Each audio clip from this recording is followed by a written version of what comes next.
Welcome back to Celebrity Radio. It's Alex Belfield talking to some of the biggest stars and some of my favourite people. And we've got one for you today. Luissa Burton was an award-winning model for many years. She's won things all over the world. And most recently, Miss Europe World. You don't get bigger than that. How are you, Luissa? I'm great, thank you. How are you? Well, you're not just great, you're delicious. I mean, there I was last night Googling you and finding out all about you. Beauty is such a blessing, isn't it? But it does have its downsides. Oh, thank you. Yes, well, I'm a sufferer of eczema and psoriasis, and I have been all of my life. Sometimes it covers just my elbows and my knees. Sometimes it can cover all over my body. So yes, it's a tough thing being in an industry that's based on perfection with a skin condition. And we're not just talking about sort of nice perfection. We're not just talking about being hot. We're talking about there are guys and women looking at you up and down at every inch of you. How do you have the confidence to do that? Because I'm a deeply unattractive man. The last thing I need is people poking fun. Yeah, well, the modelling industry is very cutthroat, there's a lot of competition out there and they're very blunt, to say the least. So even if you don't have a skin condition, a lot of people have difficulty mentally coping with constantly being criticised every single day. So to have a skin condition on top of that and being told, oh, you'll never be a successful model and all of these things, it is mentally taxing. And I did have to overcome quite a lot of hurdles within myself and my self-confidence to be able to reach what I have today, for instance, with winning the Miss Europe World title. And what an incredible achievement. E45 have done this research, and basically we've all got problems with the way we look. We all sort of struggle with this, that and the other thing. I suppose what you do, though, is the complete opposite end of that. It's almost looking to have fault picked. And then when they decide you're the most beautiful, it must be an amazing feeling, because they've got so much to judge you on as well. Personality. It's not just about the fact that you're beautiful. Yeah, so I always say, it's not the most beautiful person in the room that wins these competitions. Now, you have to actually be using your platform for something good and to have a purpose with that.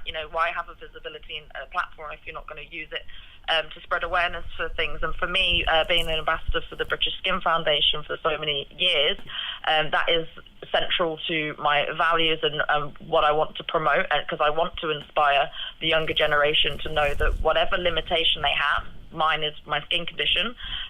It could be anything for anyone else, low self-esteem, for instance, and just to let them know that you can overcome the opinions of other people, you can overcome any limitation that you have, and you can achieve whatever you want. And that's why I just recently climbed a mountain in Russia.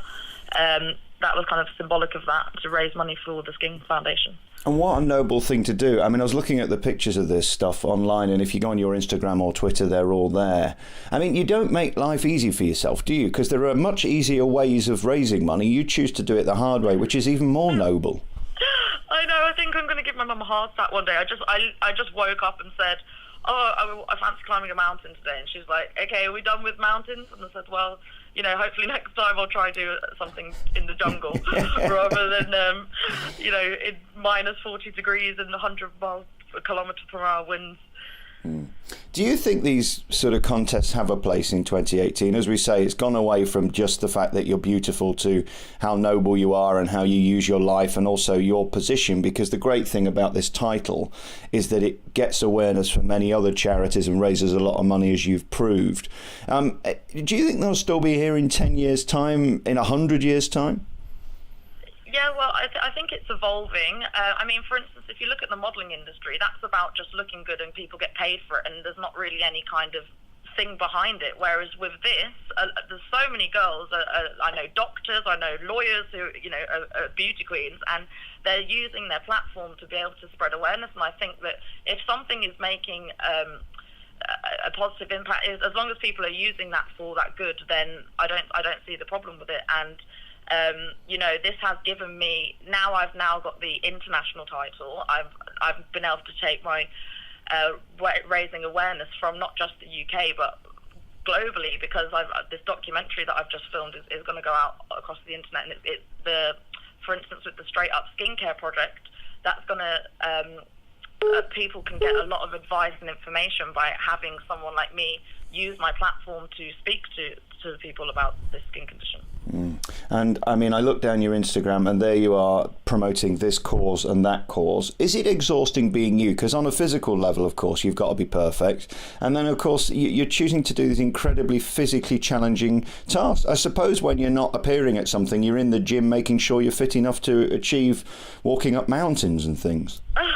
I'm not in the gym right now having a rest after the mountains, but yes, before then I had to, I was training twice a day because you do have to be physically fit. I was climbing with our guide, he was in the military, so you can't, and also if you don't do enough exercise for it, you're going to let your team down. You climbing that mountain as a team, not just for yourself.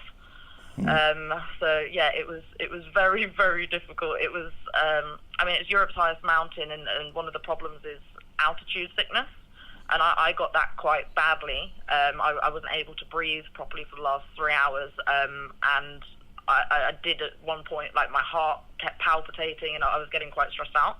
But I did it. You just have to mentally, again, talk to yourself and try and overcome those fears that you have.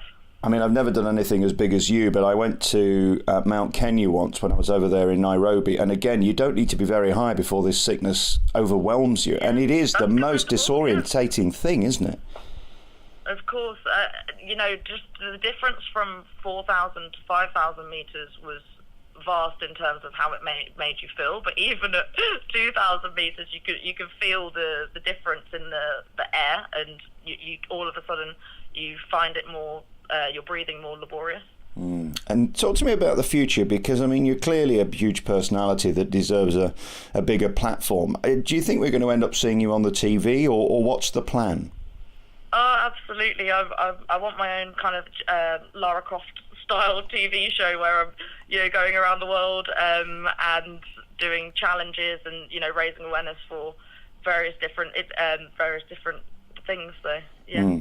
And when you were a child, tell me about this, because when people used to see me, they used to say, why don't you go and join a circus? Things like that. They'd say things like that. Did people always tell you were delicious and that you were going to be sort of one of the most beautiful women in the world ever?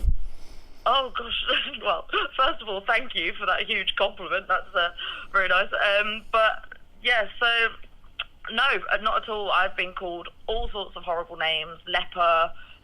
People think I've been diseased, and to be honest, I think most of my career I've just been criticised, and I've had to pretty much overcome that. Wow. No one ever tells you, oh, you're amazing, you're going to be this, you're going to be that. In the modelling industry, it's very, very critical. So actually, you're always falling short normally, and I'm trying to promote that positivity in the industry rather than negativity, because we don't want people to be feeling bad about themselves. We don't want young girls to be feeling like they have to chase perfection all the time, because it is damaging to people's self-image.